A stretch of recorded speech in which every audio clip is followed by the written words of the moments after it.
What's up, guys? Welcome to your 5th Android tutorial for the new Boson. What I'm going to do in this tutorial is kind of give you guys an overview of what this package holds and what everything means. But basically, before we do that, I want you guys to go to the Window tab and then Android SDK AVD Manager. Click on our device and hit Start. And probably you want to scale the size down because a lot of times it's pretty big. So I like to put 6 for the screen size, and that's going to be about 46% of what normally would launch. And hit OK or Start. And there we go. Our emulator's started now. Now I'm going to talk through, like I said, basically this package, and we're going to add a couple additional folders for developing for Android. Now the first folder that you guys see is SRC, standing for source, and this is the code of all of our Java that we're going to develop. And here's our package name that we set up. And within our package name, here's our Java class called Starting Point. Now we can add additional Java classes within here, or activities that we're going to use. So that, just think of the source as where we're going to keep all of our Java. Anytime we're working with the source, it's going to be Java. Now the Gen folder, again, you see our package name within there, and within there we have a Java, again, a code called R. And this is basically our resources. We aren't going to do anything with this ever because basically it generates itself automatically. If you open that up, it kind of shows some resources that I set up. It's kind of a reference point, and it's nice that Android will basically generate that for us. So make sure you never mess around with that one. And then the Android 2.2, this is where all the magic is. This is where the power is for the most part. This is our platform. Again, you guys can see the jar. There's an Android jar in there, and basically this holds a ton of different packages. A ton of different packages, and within those packages they have classes, and within those classes they have methods. So we can use some methods from this package, these packages as well. So that's a ton of power. As you can see, there's a ton of different packages. I know I said a ton like a ton of times, but yeah, there's a lot in there. Basically just like our package, except they have a lot more classes and a lot more methods within those classes than what we have set up. So basically that's where the Android SDK comes in handy, and we need it because of all the methods. The assets folder we'll get into later within the series. Basically you can keep some resources in there and use the assets decoder for the most part and get those resources. But mainly what we're going to do, or at least start out with, for when we're using resources like images and layouts and all that good stuff, we're going to do that within our resource folder right here. And as you can see, there's 3 drawables. This is where we're going to save some of our images, and this is where we're going to pretty much just our images. As you can see, there's 3 different folders. You're probably wondering, why are there 3 different folders?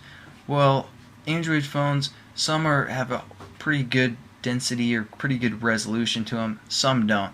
So basically what you can do is, if you have an image that you're going to use for a game or an app, basically you can save a high resolution or a high density image within this high density pixel, for the most part, folder, and then you can have that same image, the same name, but of a lower resolution that you guys have set up within like the low resolution drawable, and also that stands for medium.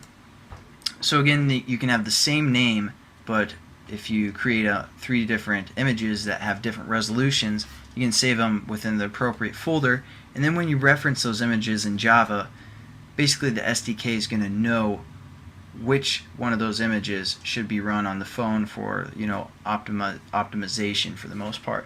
So that's pretty cool, and that's why they have 3 different drawable folders. Now our layout folder, this is going to be our XML, basically our layout. This we're going to get into the XML for the most part. If you double click on this main one, it has it set up for us already. This is a main XML called, and all it is hello world starting point. They did define that for us already, and that's basically where we're going to set up our layouts in XML. Now the values tab, basically you can keep values in other references such as strings, and then you can reference those strings within your layouts or within your Java as well. So again, that's just for values. What we're gonna do quickly, I'm gonna add 2 new folders. We're gonna go right click on a resource folder right there and go new folder, and we're gonna type this or spell this folder RAW for RAR, our RAR folder, and we're also gonna select this package, make sure it's in the right place, and make sure it's the resources, and all lowercase RAR, hit finish, and this is where we're gonna save some sounds for our application. So that's going to be useful. We're also going to create one new folder, and we're going to call this one layout -land. Hit OK. Basically, that is going to be for when our phone is tilted on its side. If we want to have an alternative layout, we can put that there. We'll get into that later, but I just wanted you guys to have those folders set up. Now the last thing that we're going to define, or I'm going to kind of describe for the most part, is the Android manifest. This is where everything for the most part comes together. If you guys click on it and go down here on the right side, you can go into the actual XML code. It's a little bit easier for me to explain. Basically, it resources everything that we have, like the version or the API level, the application, and the application icon, which is set to a default that they imported for us, as you can see within the drawable folder. Our application name that we set up when we created our project, our starting point class, our activity for the most part. That's the activity bracket. So this is for one activity called starting point. That is within our application.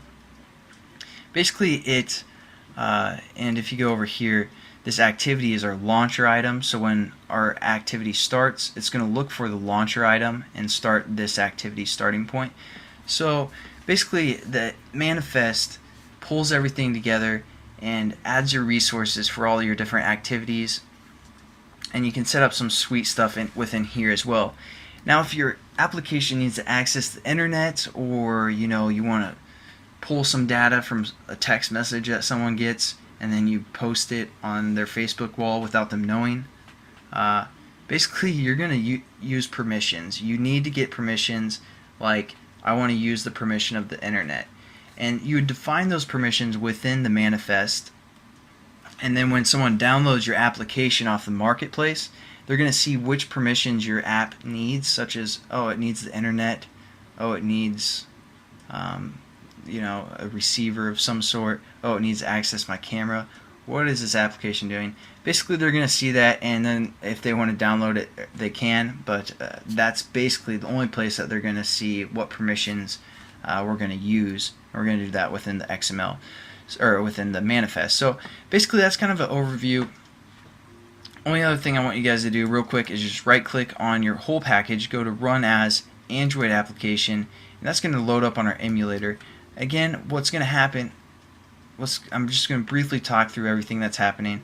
As it's loading, or it's installing onto our emulator, it's looking for the launcher item, like I said, within the manifest. Then it calls this starting point class, and then it will call this starting point class that we set up right here, which is an activity class, and within the activity it sets the content view to r.layout.main. I know this is a quick overview, but r.layout.main, which R stands for our resource folder, then our layout folder, and then our main XML again, which looks like this. So it's going to set the content view to that, and that's basically kind of a quick overview of how the activity works for the most part, and I'll catch you guys in the next tutorial.